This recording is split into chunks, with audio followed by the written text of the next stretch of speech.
Nous avons d'ailleurs l'occasion d'en savoir avec Maître Salifou Biavogui, qui est un de leurs avocats. Il est en notre compagnie, il est en direct sur Film Guinée. Bonjour Maître Salifou Biavogui, bienvenue sur Film.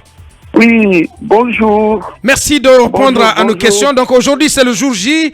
Il a fallu attendre plus de 9 mois et puis une libération dans des conditions, en tout cas, jugées scandaleuses, notamment par le barreau, pour obtenir enfin un procès pour vos clients, Fonike Mengue, Ibrahima Diallo et Sekouya Bari. Dites-nous, après l'abandon d'une partie importante des charges qui étaient initialement articulées contre eux, que leur reproche-t-on finalement? Que reste-t-il en tout cas, des chefs d'accusation portés contre eux? Bon, je vous remercie. Effectivement, vous avez planté le décor. Au départ, ils avaient été violemment arrêtés pour plusieurs faits répréhensibles, allant de l'incendie à l'association des malfaiteurs, de pillage et de destruction d'édifices publics et privés. Donc, après 4 mois d'instruction intense pendant qu'ils étaient en détention, le juge d'instruction a abouti à des infractions correctionnelles allant de l'attroupement interdit à la complicité de coups et blessures, volontaires. Bon, des infractions en principe dont la peine maximale n'excède pas 6 mois et en violation de toutes les dispositions de la loi, ils sont restés en prison pendant 9 mois.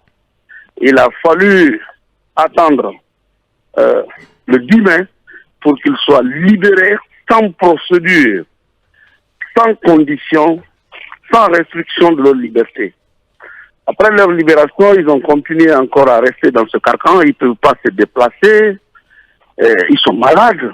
Ils vont tous les jours à l'hôpital. Ils ne sont pas jugés. Finalement, nous avons fait une déclaration hier. Oui. Et à la suite de cette déclaration, subitement, nous avons vu sur les réseaux sociaux, dans un premier temps, une ordonnance prise par le président du tribunal de Conakry 2. Et aux environs de... nous avons reçu une signification d'un avis d'audience pour ce matin. Ouais. Voilà, pour ouverture du procès. Bien. Et voilà, dans quel état d'esprit vous abordez ce procès, vous et vos clients? Bon, avec joie, d'abord, d'avoir eu la chance de tenir ce procès et de se débarrasser de ce dossier aussi encombrant que vite. Et ensuite, nous souhaitons que la juridiction du jugement fasse preuve d'impartialité totale, qu'il n'y ait pas de récupération, que les décisions ne soient pas dictées ou venues d'ailleurs, qu'on fasse le franc jeu, qu'on laisse carrément toutes les parties exercer la plénitude de leur droit à la défense, et dans les règles de l'art. Et puis, au finish, nous pensons que nos clients seront relaxés. Ils ont été simplement interpellés et emprisonnés parce qu'ils sont des activistes de la société civile. C'est pour leur opinion.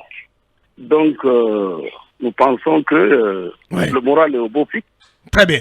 Et ils décident eux-mêmes vraiment d'être jugés. Et nous, en tant qu'avocats, nous sommes là pour assurer leur défense dans le cadre d'un procès juste et équitable. Mais nous ne tolérerons aucune violation de leurs droits. Parce que déjà, nous en avons eu assez. Ouais. Donc, nous allons y veiller. Et en la matière, il n'y a pas de transaction possible. Bien. Il n'y a pas de consensus. Nous voulons que la justice soit rendue conformément à la loi. Bien. Parmi vos accusés, les 3 qui sont cités à la barre aujourd'hui, il y a le cas Sekouya Bari. Nous posions la question tantôt. Il est absent du pays pour des raisons de santé. Qu'en est-il exactement de son cas? Oui, il est malade. Dans les conditions normales, il doit se rendre en France pour poursuivre le traitement qu'il a déjà entamé à partir de la Tunisie. Hier soir, j'ai reçu ces documents médicaux qui seront produits devant le tribunal pour justifier son absence involontaire liée à son santé. Et je pense que le tribunal pourra en tenir compte. Ouais. L'idéal aurait été qu'il soit là, mais à l'impossible, nul n'est tenu. La santé n'ayant pas de prix, nous pensons qu'avant tout, il faut vraiment être en bonne santé. Donc, malheureusement, il ne pourra pas prendre part au procès et cela se justifie par son état de santé. Et il s'est fortement dégradé lors de son interpellation et de sa détention à la maison centrale de Conakry. À la maison centrale de Conakry. Oui. Dernière question, Lincoln. Maître Beya, qu'en est-il du cas de Biloba Bilo Adjassa? Oui, c'est une question qui sera tout à l'heure posée si le procès venait à s'ouvrir. Nous allons même demander la jonction de procédure parce que ils sont poursuivis pratiquement pour les mêmes faits, dans les mêmes circonstances de temps et de lieux. Ils étaient tous recherchés. Bilo a eu la chance d'échapper pendant un certain temps et de vivre dans la clandestinité avant d'être interpellé courant janvier. Il a passé plus de 4 mois également. Et aujourd'hui, il y a une ordonnance qui a été rendue et qui le renvoie au même titre que les autres.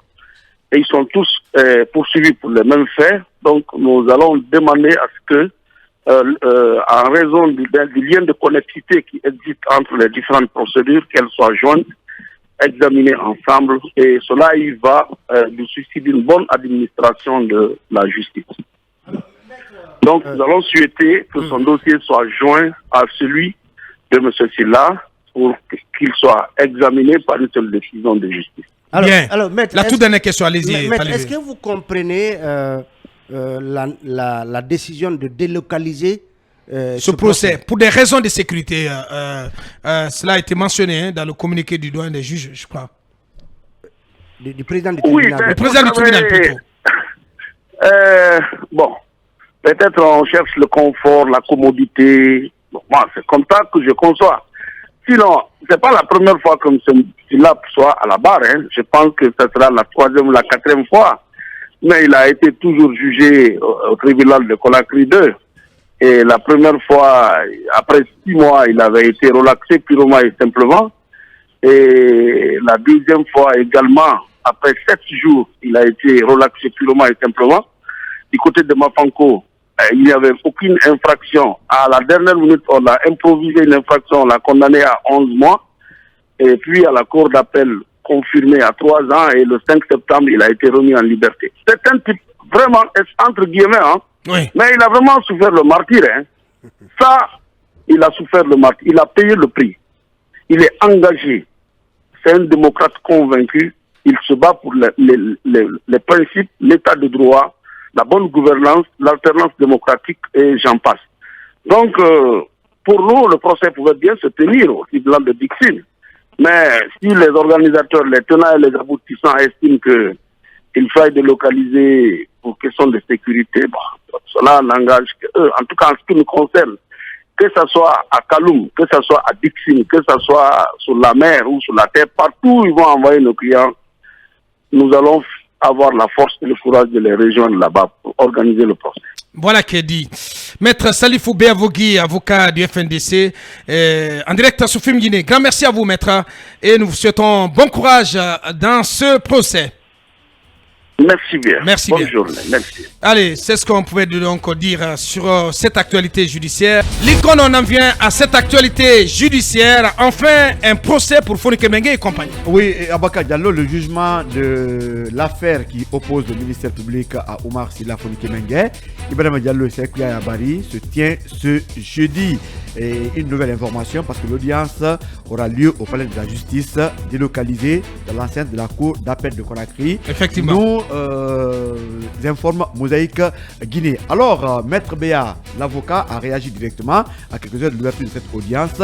Pour lui, 10 mois après l'arrestation de ses clients, et il réitère que c'est un dossier vide.